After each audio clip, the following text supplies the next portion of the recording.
Hello, my people. How una day? Thank you all for tuning in into this our channel. Good morning, good afternoon, good evening. Depends on the location where you they watch us from. So, my people, this our channel. Now here we dey talk about news in politics, what did they happen for inside our country, and it gets one interesting video when they be say, "I want make we all watch together, make we see what did they happen for inside our country where we all dey." And if you finish to watch this video, make you not forget to leave your comment in the comment section. And to those of now that they meet us for the first time, God bless each and every one of you. If you never subscribe, I bet do us well. Hit on the red subscribe button, turn on the bell so that anytime we drop video here, you go they get every latest gist from us. And I here they react to videos waiting they happen. So my people, in this video, if you watch and finish it, make you leave your own comments. What do you think concerning this video as we go to watch this video together? So my people, make we watch this video together. The group The Natives said Mahmoud Yaqub conducted free, fair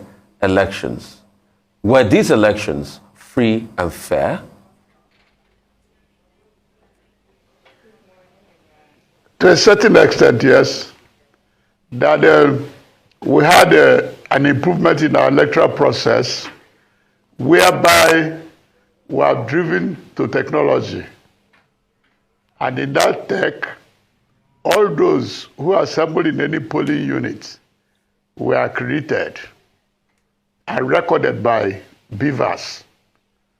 I think it's a major leap because in all ramification, there are about 7 or so governors that wanted to return to the Senate,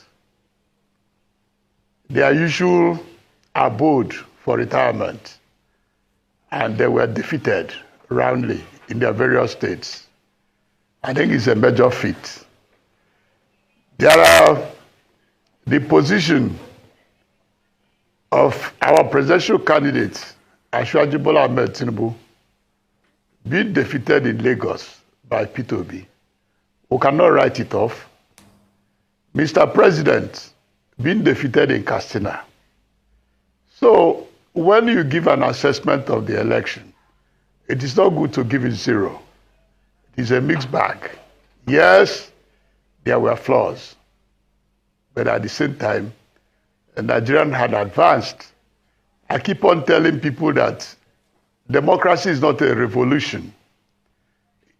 It had grown in evolutionary pace throughout history of liberal democracy. That what you do not achieve today, you try to make amends and move to the next level. When we took off in 1999, the stronger groups of political parties depended on the voters' register. If in a polling unit, 10 people out of 50 came out to vote, they will end up adding up the rest 40 to themselves or allocating it.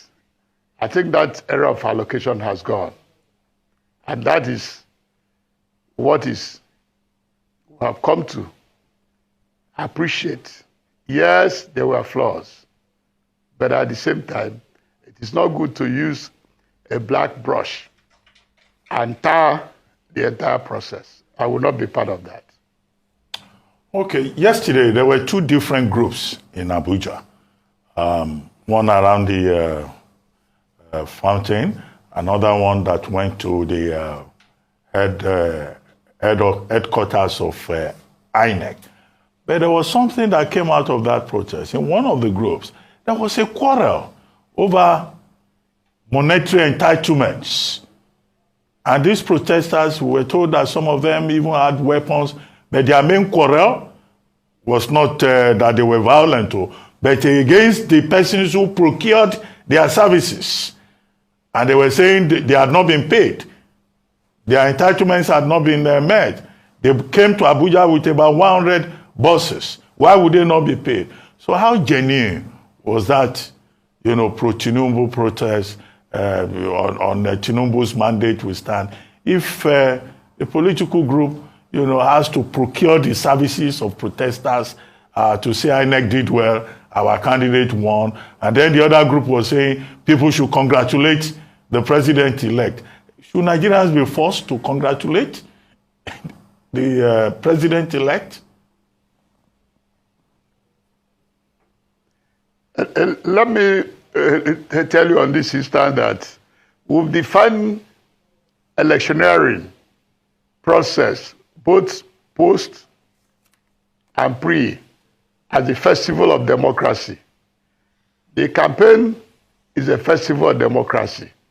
And like in all festivities, you will find a lot of drummers beating different tunes and dancing different steps. I think this should be regarded as one of them because we are in a democracy governed by the rule of law.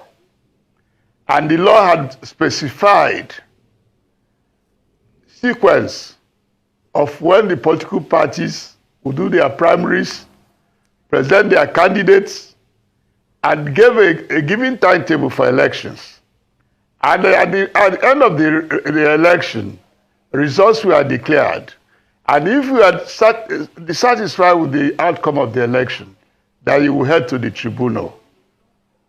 Those are the processes. And luckily for the Nigerian state, when Asiwaju Ahmed Bola Tinubu was declared the president-elect, the major contenders,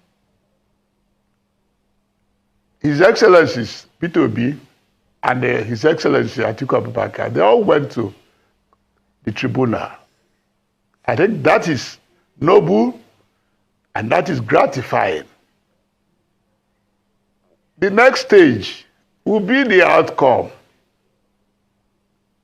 When they finish at the first instance, which is governed by the Court of Appeal, the Presidential Electoral Tribunal number 1, they have also, going by the rule of law, the rights, the privileges to head to the Supreme Court if they are not satisfied with the judgment. And if the judgment is upturned at that level, the APC will go back to our drawing board and tell our lawyers, please head to the Supreme Court, the last arbiter. So those are the provisions. So anybody talking of interim government, this and that, is living on assumption, governed by impunity. And that assumption is not found in our law books. And we were told in primary school lessons that the assumption is the mother of all mistakes. Anybody who is renting any crowd is also helping to distribute wealth. Apparently, I do not see any serious mechanic in his workshop who will leave his workshop to join them, or the barber in his barbing shop, or the civil servant or the teacher.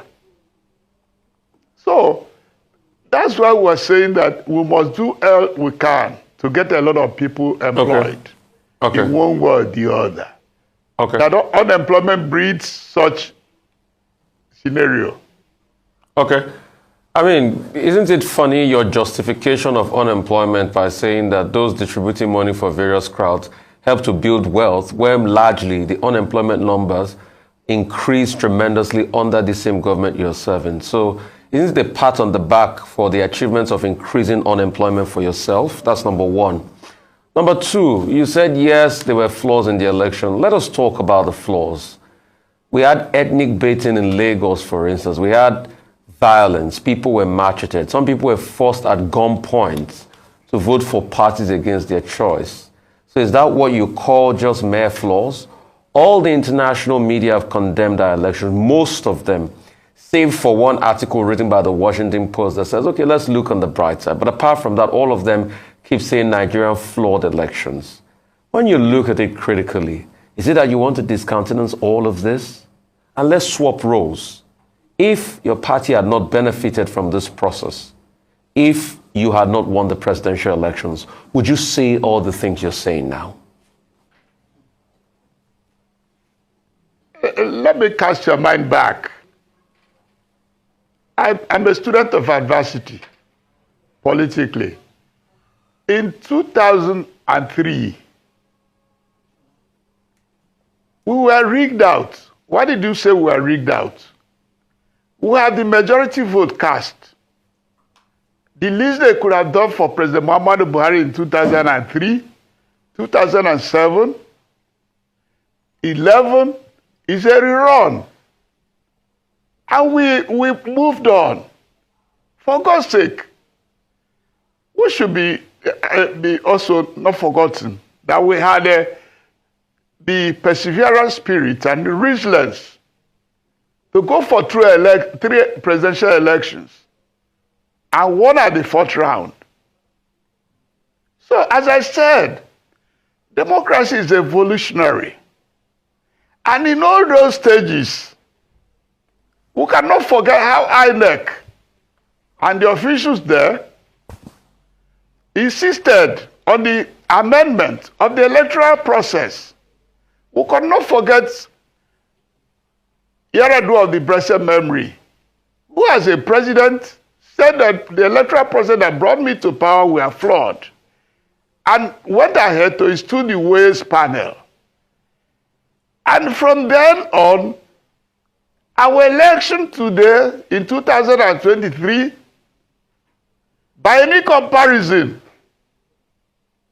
was better than that of 2007. I was one of the agents in the for President Muhammad Buhari in 2007 presidential election at Abuja here at the airport road, one INEC office. When my brother Professor Boris Iwu, we did not finish even collation. I think about 4 states were left. He walked out to the media platform with the papers in hand, announced result, and disappeared. That cannot happen today, for God's sake. It can't happen today. But that was what happened today, sir. I challenge you, sir. I challenge you, but that was what happened today. Because when you look at it, elections results was not even completed on the IREV before the announcement of the presidential election results was done. And parties raised objection, but they were not listened to. So if you're saying that cannot happen today, exactly what Maurice Iwu did then was what happened today. Because you know the position of the IREV. The IREV was not complete in terms of results before the final results were announced. I don't know whether you've gone through the petition of His Excellency Peter Obi and Atiku Abubakar. If you have gone through that, you know it's not the same. I mentioned the Beavers machine as vote rigging vaccine. In the Maurice Iwu's instance, there was no data in place. But today, no matter how you look at it, we have a baseline that all the voters in all the more than 176,000 electoral polling units were accredited and are in the database. If it was like Maurice Iwu's own, I do not think that Atiku Abubakar and Peter Obi will be wasting their time in the tribunal. So it's not the same place. Well, Chief, okay, let us pat ourselves at the back. The matter is I'm not saying we have gotten to the best. We have not gotten to the best. But at least today, we have advanced.